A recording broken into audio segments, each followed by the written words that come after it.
The happiest day of my sister's life became the day my entire family tried to steal everything I had spent 12 years building. They slid a stack of legal papers across the wedding table and told me to sign over my $500,000 home. But they had no idea I had discovered a secret that would change all of our lives forever. "You ever think about building your own place?" he asked. I let out a small laugh and looked down at the sketches in my hands. They were nothing more than rough pencil drawings of a simple white farmhouse with a wraparound porch, a vegetable garden, and a porch swing facing the sunset. "Every single day," I admitted. "But people like me don't get houses like that. We spend our lives helping other people build theirs." Mr. Howard studied the drawing for a moment before looking back at me. "You know what I've learned after 40 years in construction?" I shook my head. "The hardest part of building a house isn't the money. It's believing you deserve one." I didn't answer, but those words stayed with me all the way home. For most of my life, I had believed I deserved less than everyone else.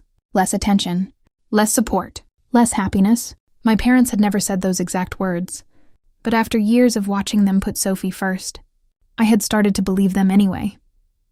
Mr. Howard changed that. Over the next several months, he became more than just my boss. He became a mentor. He taught me how to read blueprints properly, how to negotiate with suppliers, and how to spot mistakes before they turned into expensive disasters.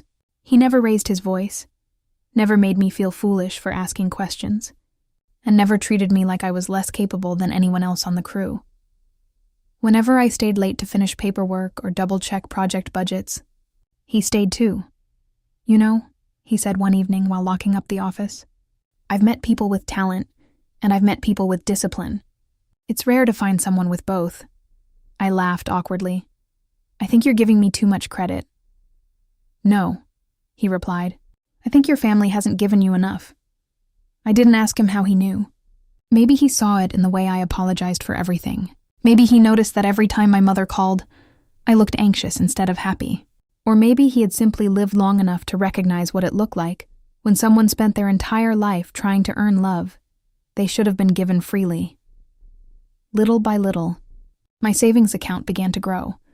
I stopped wasting money on things I didn't need. I worked overtime every chance I got. While my friends took vacations and bought new cars, I drove my old sedan and put every extra dollar into a separate account labeled Future Home. Then, one rainy afternoon, Mr. Howard walked into my office carrying a set of keys. "Come with me," he said. He drove us about 20 minutes outside town to a quiet piece of land surrounded by old oak trees. The property wasn't huge, but it was beautiful. There was a small hill overlooking a field, and in the distance you could see the edge of a lake. I stood there in complete silence. "It's perfect," I whispered. He smiled. "I bought this land years ago. I always thought I'd build my retirement home here, but life has a funny way of changing our plans." I looked at him, confused. "What are you saying?" "I'm saying I'd rather see someone with a dream built on it than let it sit empty. And I can't think of anyone who deserves the chance more than you." I honestly thought he was joking.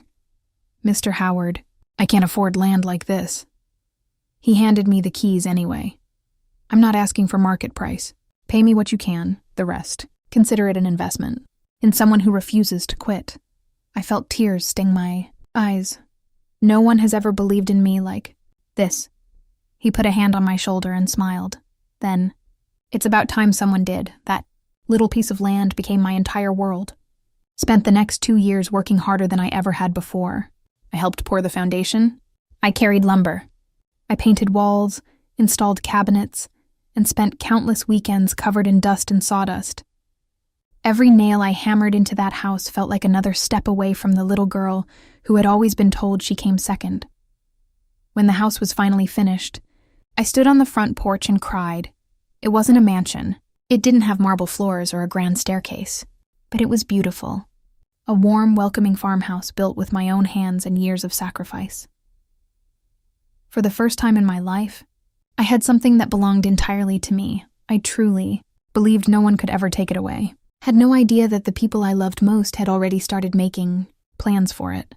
I couldn't breathe. My eyes stayed, locked on the copy of the deed lying on the table. I had looked at that document hundreds of times over the years.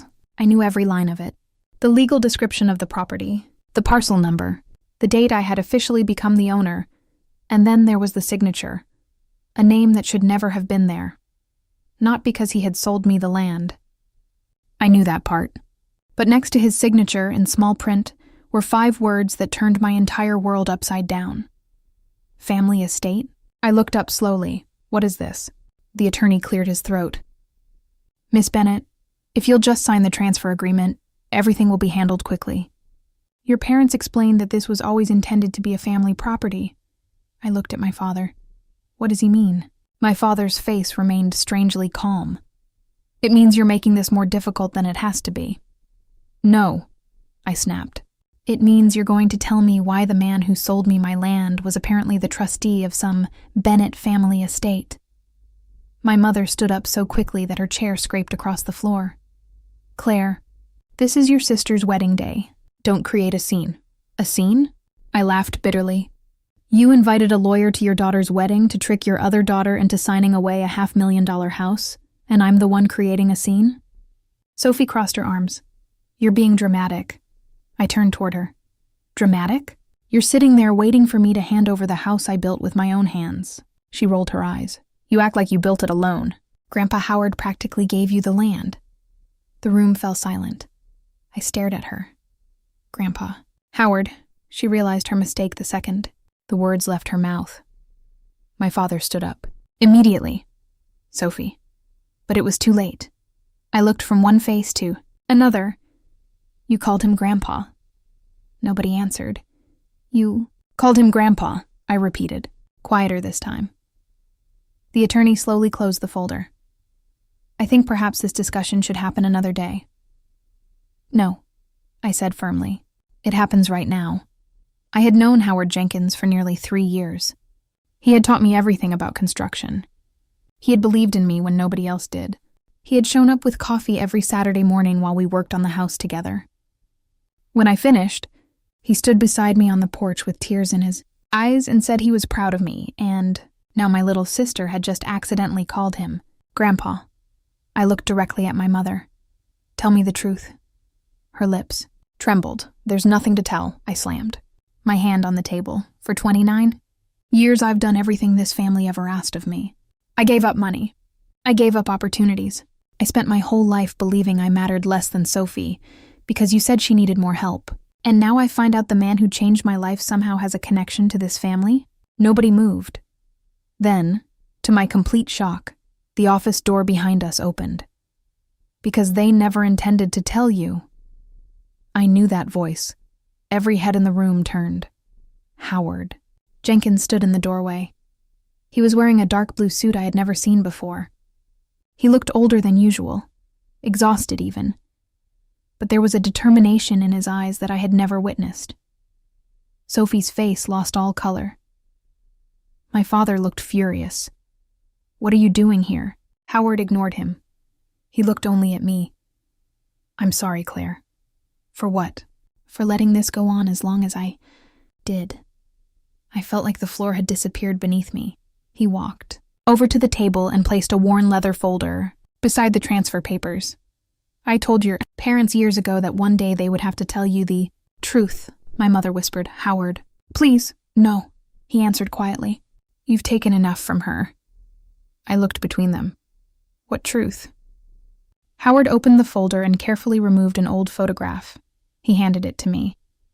It showed a much younger version of him standing beside a woman I had never seen before. She was beautiful, smiling, with long, dark hair, and in her arms was a little girl with my eyes. I felt my heart pounding. Who is she? Howard's voice cracked. Her name was Amelia. I waited. She was my daughter. I looked back at the photograph. And the little girl? He swallowed. That little girl is you. The entire room blurred. I shook my head. No. It's true. No, I shouted. My parents are my parents. Howard looked at my mother and father. They raised you. But biologically, you're Amelia's daughter. I stepped backward. I could barely hear anything over the sound of my own heartbeat. What are you talking about? Howard took a slow breath. Your mother Amelia died in a car accident when you were 3 years old. Your father had already passed away a year earlier. I was devastated. I was old, grieving, and trying to run a business. Your aunt and uncle, my knees almost gave out. He looked directly at the people I had called Mom and Dad my entire life. Howard continued. Offered to adopt you because they promised they would love you like their own child. They promised Amelia would have wanted you to stay with. My father couldn't even look at me. Family. I looked at the woman I had spent my whole life trying to please. She nodded once. You're not my mother. She finally broke down. We loved you. I laughed through tears. You loved me? You spent my whole life treating me like I owed Sophie everything. She was our daughter, my father muttered before he could stop himself. The silence that followed was deafening. I slowly turned to him. And what was I? He had no answer. Howard's expression darkened. That is exactly why I created the Bennett Family Estate Trust. I wanted to make sure Amelia's daughter would always have something that belonged only to her. I looked at the deed again. The house, the land was never really a gift, Howard said softly. Legally, it came from the trust your mother left behind. I sold it to you for a symbolic amount because I wanted you to earn it, to build something with your own hands. But it was always intended to be yours. Sophie suddenly stood up.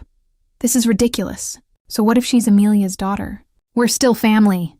She doesn't need that giant house. Howard's eyes flashed with anger. You still don't understand, do you? The attorney quietly gathered the unsigned transfer papers. I think I should leave. You should stay, Howard replied. Because there's one more thing. He reached into the folder and removed another document. This is the complete trust agreement. He placed it in front of me.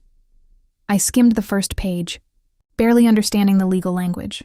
Then my eyes landed on a single paragraph highlighted in yellow. I looked up. What remaining assets? Howard gave me a sad smile. The construction company, the land holdings, the investment accounts, the rental properties. The attorney's eyebrows lifted. Mr. Jenkins, are you saying... Howard nodded. The estate is currently valued at just over $8 million. Sophie gasped. My so-called mother covered her mouth. My father stood up so violently that his chair tipped over. You can't do that! Howard looked him straight in the eye. I already did, 15 years ago. The room exploded. Sophie started crying, screaming that it wasn't fair. My aunt begged Howard to reconsider. My father accused him of tearing the family apart, and through all of it, I just stood there. Because suddenly, after 29 years, my entire life finally made sense. I wasn't the daughter who was never enough. I was the child they had been afraid of, the one standing between them and a fortune they believed should belong to Sophie. Then, before anyone could say another word, the doors to the family lounge burst open. A uniformed police officer stepped inside. Excuse me, he said, scanning the room. We're looking for Claire Bennett. I raised my hand. Slowly, that's me. The officer nodded and held up a small evidence bag. Inside it was a key I recognized instantly. The spare key to the safe hidden inside my house. We've just received a report of a break-in at your property, the officer said. And according to a witness, a member of your family was seen leaving the house less than an hour ago. I turned toward Sophie. Her face had gone completely white. Then I noticed something that made my blood run cold. She wasn't looking at the officer. She was looking at my father. And for the first time in my life, I realized she was terrified of him, too. The room was so quiet that I could hear the faint music from the wedding reception outside the lounge doors. A string quartet was playing my sister's favorite song while a police officer stood in front of us, holding the spare key to my home inside a plastic evidence bag. My father's face was unreadable. Sophie looked like she might collapse. The officer glanced around the room. Does this key belong to you, Miss Bennett? I swallowed hard. Yes. And is there anyone besides you who had access to it? I didn't answer immediately. I thought about the safe hidden behind the old oak bookshelf in my study. I had installed it myself while finishing the house. I had never told anyone about it, except once. Almost a year ago, I had invited my family over for a barbecue. My mother had wandered through the house while I cooked outside. When she came back, she had smiled and joked, "You're so private. I bet you even have a secret safe hidden somewhere." I had laughed. Then, wanting to show off something I had built with my own hands. I had shown her the concealed panel. I had trusted her. I looked directly at my aunt, the woman I had called Mom for 29 years. I showed her, I whispered. The officer followed my gaze. "Ma'am, would you be willing to answer a few questions?" My aunt burst into tears. It wasn't supposed to happen like this. My father took a step forward. "You don't have to say anything." Howard Jenkins slammed his hand on the table. "No, she owes Claire the truth. All of it." The officer carefully set the evidence bag down. "A neighbor near Miss Bennett's property called us about 40 minutes ago.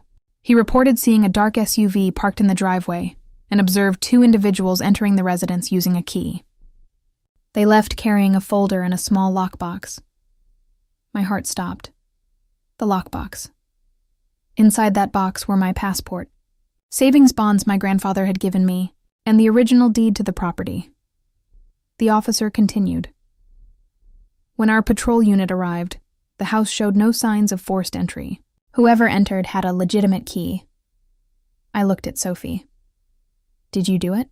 She immediately shook her head. "No." "Then who?" She looked down. My father answered instead. "We only wanted the deed." The words came out so calmly that I almost didn't understand them. Howard stared at him in disbelief. "You broke into her home?" "It's not theft," my father snapped.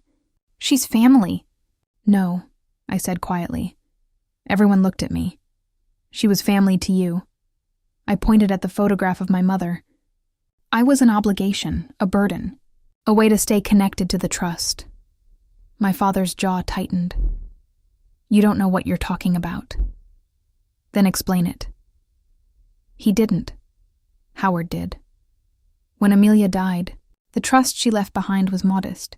The business was struggling, and most of the assets were tied up in land. "I asked your aunt and uncle to raise you, and I paid for your education, your health insurance, and a monthly support allowance through the trust." I blinked. "A monthly allowance?" Howard nodded. "For 26 years." I slowly turned toward my aunt. "You told me we could barely afford groceries." She couldn't meet my eyes. Howard's voice grew quieter. "They weren't struggling. Claire, the trust covered almost everything related to your upbringing. I felt sick. Every birthday where I had been told there wasn't enough money for my gift, every Christmas where Sophie opened piles of presents while I was handed a sweater and reminded to be grateful. Every summer I spent working. While Sophie went on vacations, they hadn't been poor. They had simply decided that the money intended for me was better spent on their own daughter." The officer looked between us. "Mr. Bennett, are you admitting that you entered the property?" My father folded his arms. "I'm admitting that I retrieved documents belonging to this family. They belong to me," I said. "They belong to Sophie's future." He shot back. For the first time, Sophie looked genuinely horrified. "Dad, what?" He turned to her. "You and Ethan need that house. You deserve stability." She shook her head. "No, I thought you were just trying to convince Claire. I didn't know you actually went into her house." "You knew about the transfer papers," I said. Tears filled her eyes. "I knew they wanted you to give me the house. I thought they'd eventually wear you down. They always said you'd give in because you always do." Her words hurt, because they were true. For years, I had given in, but not anymore. The officer asked one final question. "Miss Bennett, would you like to file a formal complaint?" Every eye in the room turned toward me.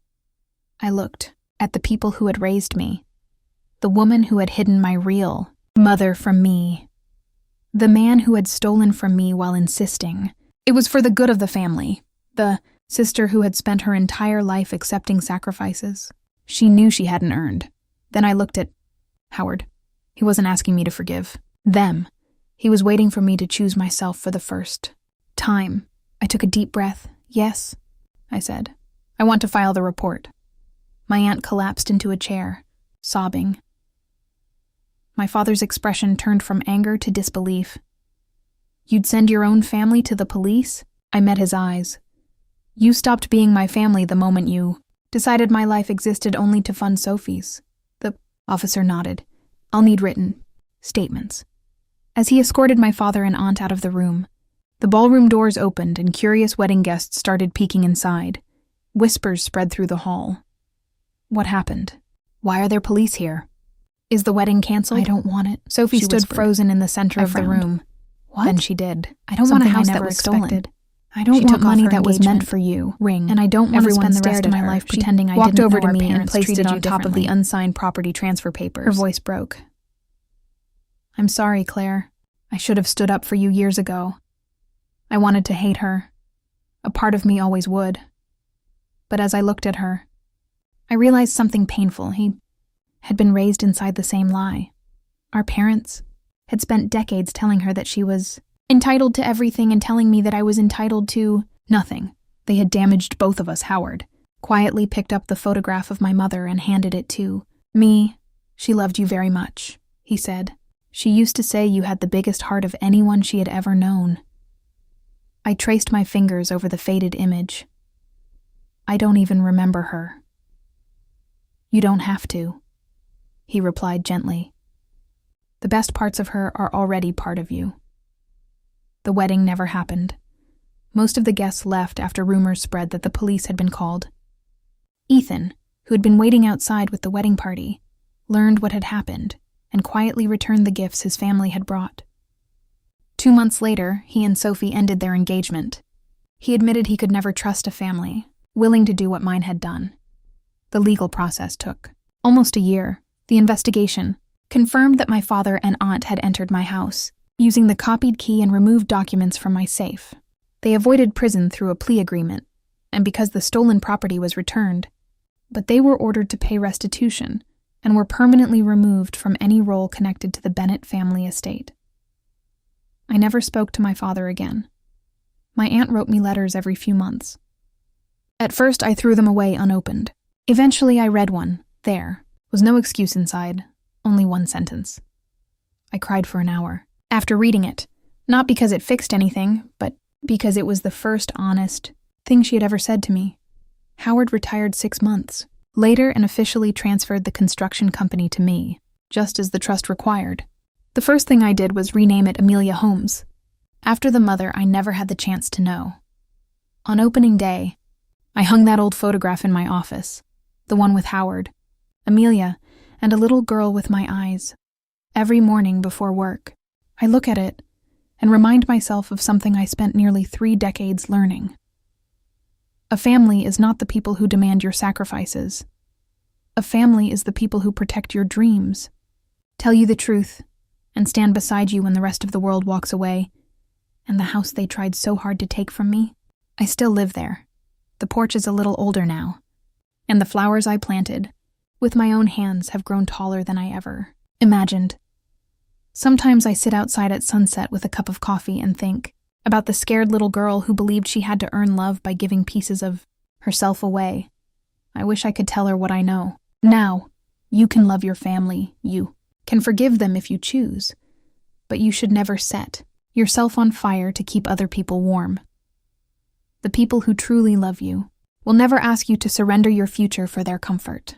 Real family isn't built on obligation or guilt. It's built on honesty, respect, and the courage to protect one another, even when it's difficult.